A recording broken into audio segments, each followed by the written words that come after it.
I think all sensible people think that Ukraine has a right to be able to fight. The key thing, John, and you and I have discussed this before, we've got to take the initiative away from the Russians. If we supply Ukraine with what it needs, that means the Russians have then got to respond. I doubt if they're going to attack a NATO country. So what are they going to do?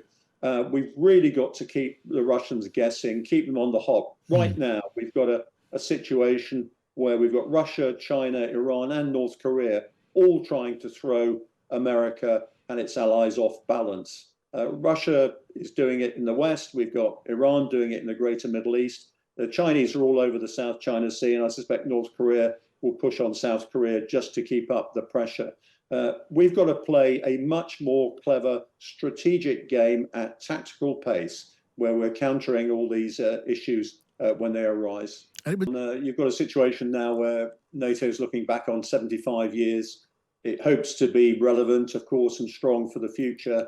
And they're trying to feel their way around a very aggressive Russia at the moment and keep Ukraine in the fight. Right. Now, the idea of NATO boots on the ground in Ukraine was never likely to be an option on the table at this NATO foreign ministers meeting. But what about the case for some constructive ambiguity about that, the sort of thing that Emmanuel Macron of France has been saying? I think we've got to do something with regard to Ukraine, and we've got to shape Russia's expectations in relation to what they can achieve. My own view right from the start of this crisis is that Russia's creating a huge humanitarian crisis in Ukraine. And the one thing that the Russians would really dread if a humanitarian crisis were declared and we had to put sort of obviously people in there to help put the infrastructure together, feed people and things like that. If that were the case, it would put the Russians in a really difficult position. So they've been very carefully calibrating how they've struck the Ukrainian infrastructure and obviously their population centers. Now, my own view again is that we're not giving the Ukrainians enough to get the Russians to notice what's happening to them. The regime at the moment is able to project into their own population and say, well, it's just a special military operation. I'm afraid to say until Russia feels the effects of war, both economically and physically, the Ukrainians are always going to be under the cosh. In your mind, your own mind, Chris, do you rule out the possibility of NATO members' uniforms in Ukraine? And if that were to happen, what might trigger that? I don't see any prospect of that, John. There's no appetite for escalating that. And to tell you the truth, it would be a gift to Putin because he's been saying all along, this is not a war against Ukraine. It's a war against NATO. It's a proxy war.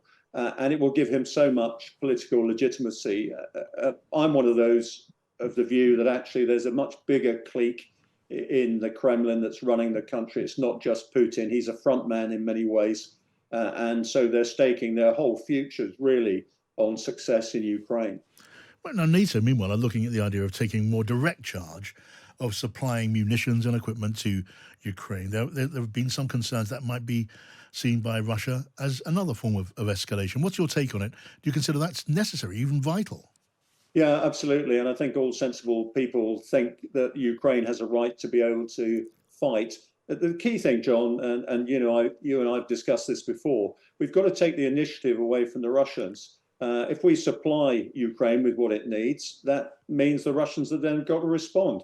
I doubt if they're going to attack a NATO country. So what are they going to do? We've really got to keep the Russians guessing, keep them on the hop. Right now, we've got a situation where we've got Russia, China, Iran, and North Korea all trying to throw America and its allies off balance. Russia is doing it in the West. We've got Iran doing it in the greater Middle East. The Chinese are all over the South China Sea, and I suspect North Korea will push on South Korea just to keep up the pressure.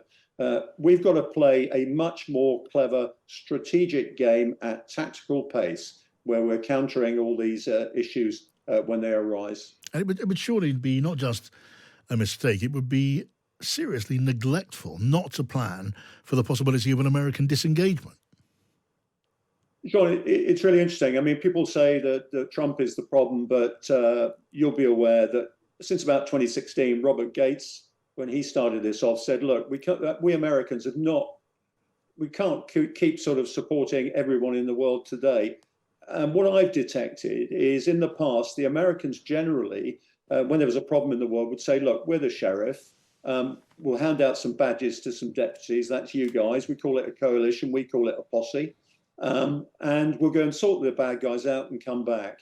What the Americans are saying now is if you don't actually invest in your defense in Europe, in the Asia Pacific, there's going to be no posse. And by the way, the US cavalry isn't coming either.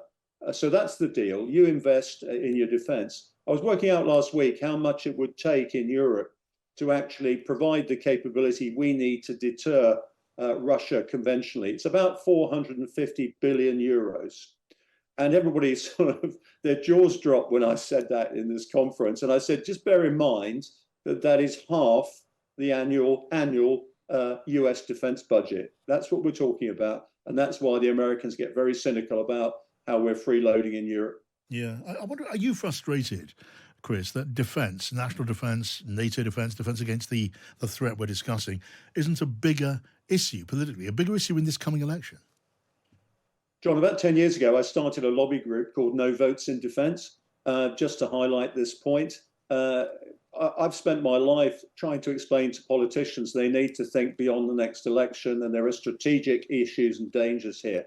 I'm afraid to say every time I talk to politicians about these threats that are re-emerging from the late 1930s in many ways, these fascist and totalitarian regimes that threaten our way of life, all I can see in their heads is how many votes is this at the next general election. That's the problem. We haven't got enough statespeople who can actually say, look, this is more than about the next election. It's more than about defeating our opponents. We have serious issues coming over the horizon against which we need to make provision. That debate is not being had. And until the missiles are landing in Kent rather than Kiev, then we're not even going to take it seriously at the moment. Okay, Rear Admiral Chris Parry, always good to talk to you, Chris.